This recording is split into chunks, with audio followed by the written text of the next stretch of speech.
What if? What if you had a friend who died without knowing Jesus as their personal savior? What if he or she went to hell? What if one day you received a letter in the mail from beyond? A letter from hell. A letter from your friend in the flames of eternal torment. The following is a dramatic presentation. It was written by a fictitious high school student named Josh to a friend named Zach. Although Zach had every opportunity to tell Josh about Jesus, he didn't. They were best friends. They played soccer together, they went to classes together, they partied together, they shared their lives with each other. But there was one thing Zach held back from Josh: his personal relationship with Jesus Christ. The rest of the story is simple and sad. A few too many beers, a tragic drive home, a crash, a death, a funeral, a letter. Here is that letter in its entirety. A letter from hell.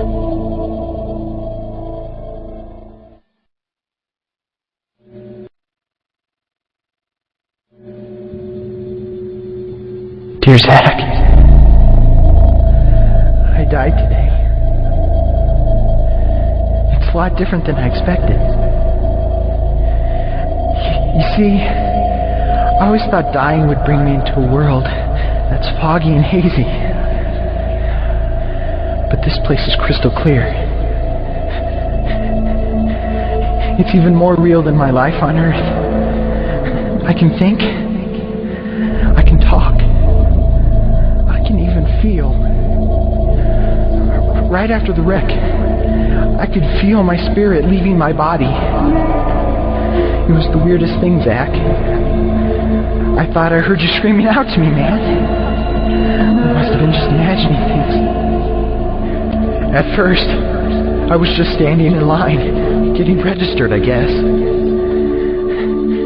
They asked me for my name, and began to look in this thing they called the Book of Life. I guess they couldn't find it, though, because this huge angel standing next to me grabbed me by the arm and started dragging me away. I was terrified. I had no idea what was going on. I asked the angel where he was taking me, but he didn't answer. So I asked him again. Finally, he told me that only those whose names were written in the Book of Life could enter into heaven. And the rest would be condemned to hell forever. Man, I was scared. The angel threw me into some kind of holding cell, where I've been sitting and thinking for a long, long time. Do you want to know what I've been thinking about? I've been thinking about you. Zach, you're a Christian. You told me so yourself. I mean, we talked about it 3 different times today. Kelly brought it up, and you laughed it off. Coach Adams brought it up, and you changed the subject. I mean, it came up right before the wreck. Well, the question I can't get out of my mind is this, Zach. Why haven't you ever told me about how to become a Christian?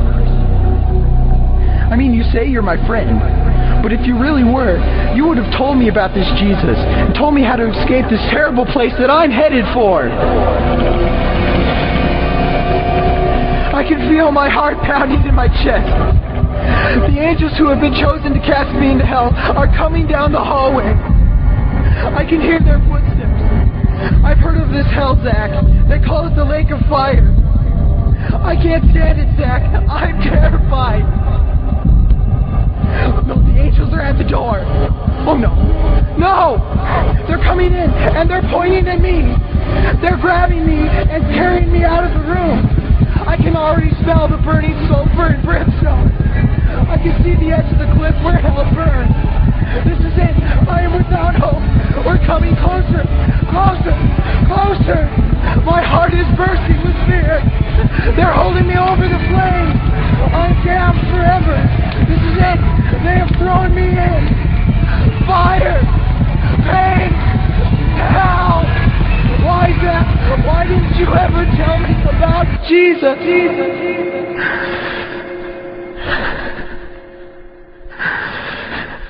Signed,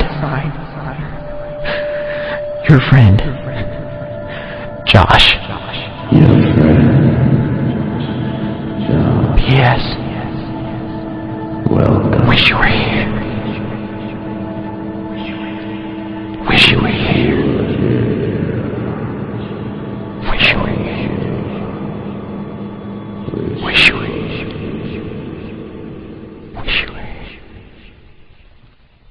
Wish you were here. Wish you were here.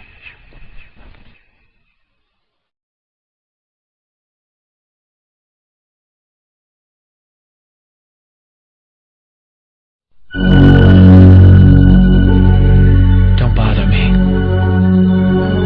Don't bother me with souls to save. I have my own agenda. There's school to do, sports to play, important stuff to attend to. Don't bother me with my friend at work. He's got his own religion. I don't have time to change his mind. He'll make his own decision. Don't bother me with that little girl, the girl playing in the street. She's much too young to understand that the Savior she can meet.